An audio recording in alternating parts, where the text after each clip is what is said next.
A privatização foi crime de lesa pátria e não vai ficar por isso mesmo. É com declarações fortes como essa que Lula está tratando o caso da Eletrobras.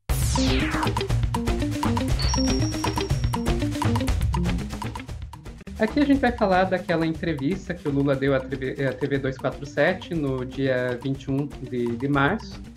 Já foi explorada bastante essa entrevista pelo Álvaro aqui no canal, mas eu também quero dar uma espremidinha nesse conteúdo. Então vamos lá.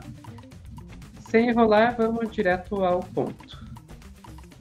Da Eletrobras e da Petrobras. Vocês vão ver que em vários momentos aí o Lula acaba, às vezes, confundindo o nome das duas empresas, mas ele está basicamente falando da Eletrobras. O que foi feito na Eletrobras foi um crime de lesa pátria. Tá? Você privatizou uma empresa daquele porte, sabe? Você utilizou o dinheiro para quê? Para quê? É como se você tivesse a sua casa e você tivesse devendo para mim e você resolvesse vender a sua casa para pagar a sua dívida. Você ia ficar com o quê na vida? Ora, uma empresa como a Eletrobras é um patrimônio desse país, tem muita responsabilidade. Eles venderam a Petrobras, me parece que por 36 bilhões de reais. Esse dinheiro é utilizado para pagar a dívida pública. Da Eletrobras não existe sinais de que vai baixar o preço da energia, sabe, para o povo brasileiro. E mais grave ainda é que eles fizeram uma loucura. A Eletrobras, embora o governo tenha 40% das ações, o governo só participa na votação com 10%.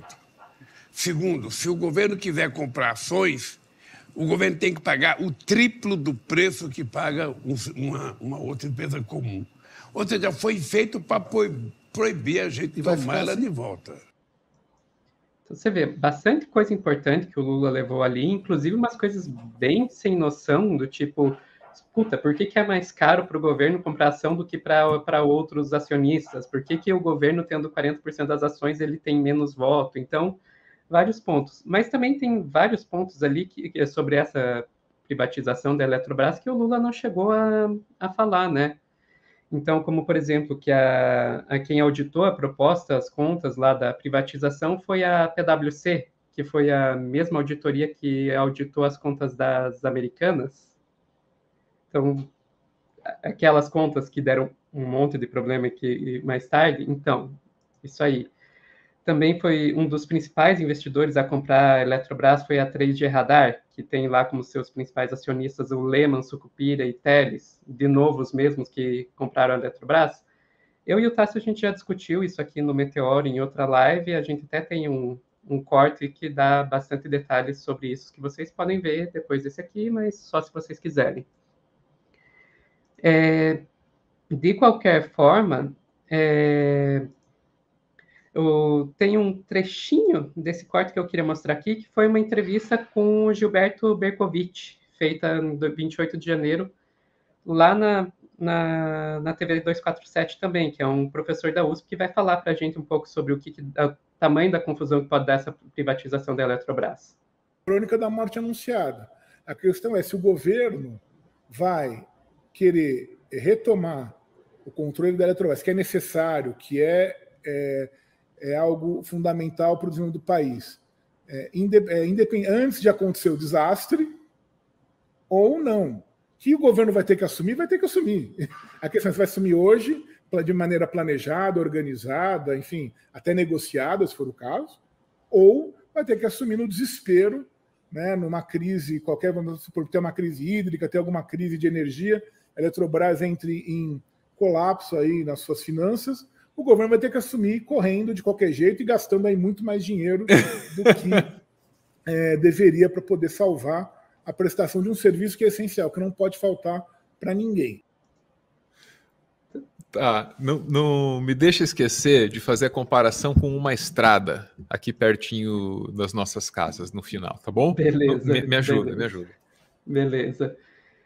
Mas, enfim, voltando ao Lula. O que o Lula pretende fazer com relação a essa questão da Eletrobras? Vamos ver o que ele falou lá na entrevista. Isso mesmo? Não vai ficar por isso. Nós estamos entrando na justiça, contra a votação, o peso da Petrobras na direção da empresa, e nós entramos também na justiça com relação ao preço que vai ser vendido para a Petrobras. E depois, eu vou lhe contar uma coisa, o salário dos diretores aumentou de 60 para 360 mil reais por mês. E mais ainda, um cidadão que está no conselho ganha 200 mil reais por mês para participar de uma reunião por mês. Então, esses absurdos é que a gente vai tentando ver como é que a gente vai mudar. Eu posso te dizer uma coisa, a Eletrobras ela foi privatizada, sabe, um grande monte de fundos comprou, o que tem mais tem 4%. Sabe? Então... é uma situação difícil. Eu sei que já tem fundo que pensa em vender, mas eu espero, se a gente um dia tiver condições, a gente volte a ser o dono, sabe, da maior empresa de energia que esse país tem. Tá, então ele está falando aí, já entrou na justiça, que ele espera que o Estado volte a ser o dono, demonstrando aí intenção, mas eu vou ser sincero, eu não senti muita firmeza ali no finalzinho, né? Mas, enfim, Álvaro, vai em frente. Não, acho que essa história está bem contada, e aí eu prefiro não comentar e trazer uma outra história, porque aí ficamos nós dois no campo da informação. E beleza. Eu acho que informação é mais legal que opinião. A história que eu quero contar aqui é a seguinte: era uma vez uma estrada. Nos anos 90, essa estrada pública, perigosa, rapaz, esburacada, sinuosa numa serra, foi concedida para a iniciativa privada. Era um dos pedágios, se não o mais caro do Brasil, mas a estrada melhorou. Foi recapeada, o canteiro teve a grama podada e a estrada ficou lá, cuidada pela iniciativa privada, com seu pedágio aumentando ano a ano, protesto quando o pedágio aumentava, aquele tipo de coisa. E aí, a concessão do pedágio foi renovada, e renovada, e renovada, até que chegou um momento em que a concessionária não quis mais saber da estrada, misteriosamente. E a estrada não foi concedida para nenhuma outra empresa. Ninguém mais quis saber daquela estrada. A iniciativa privada sumiu, desistiu daquela estrada. E a estrada ficou lá, administrada pelo poder público, né? Ou não administrada pelo poder público, decaiu. Até as cercas de metal que separavam uma pista da outra para que as pessoas não pulassem aquilo, se arriscando e tal, foram roubadas. A estrada decaiu. Aí veio a informação. A estrada tem que ser reconstruída porque em breve deve desabar. Está lá há muito tempo, tem um trabalho de manutenção caríssimo para fazer.